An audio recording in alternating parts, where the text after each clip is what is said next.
As we wrap up this weekend's broadcast, we get a little bit of analysis from Don Tourte of Farm Progress Companies to share some insight about this show and the challenges that there might have been in bringing it back after 1 year of a virtual show.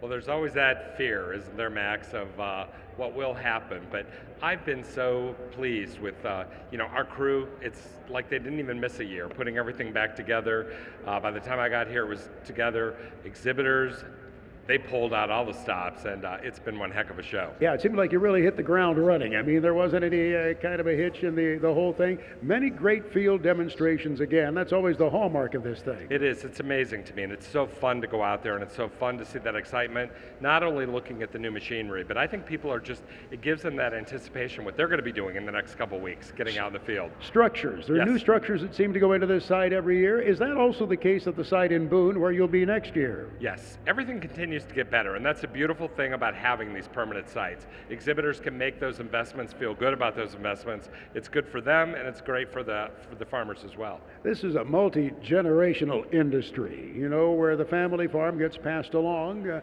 through generations, and you do see that at this show, don't you? I do, and years ago people used to say, well, there's families there. You're darn right there's families here, because families are what farming's all about, right? Not only grandpa that started the farm, whoever's running it today, but also the next generation. And that is one of the things I'm really pleased about, having that multi-generation. We see a lot of students here. There are FFA chapters that make it a point to come here. I visited with one FFA advisor who brought 50 kids to this show.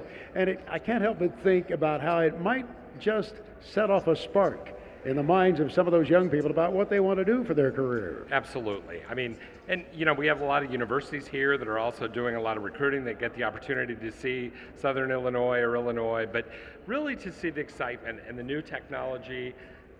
Who wouldn't want to go home and farm? From so many of these shows through the years that we've been a part of them, there have been memories that have been hard to forget from people that you've met.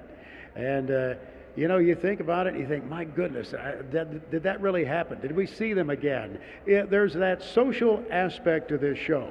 And maybe it's networking among farmers, exchanging ideas, that really makes it something other than just an equipment show. I couldn't agree with that more. I mean, I come here and I see people that I haven't seen, some of them now for 2 years, and it's certainly great to get back with them. And, we have the campers out there, people that come every year. They plan to spend several days here, and it's a great place to be.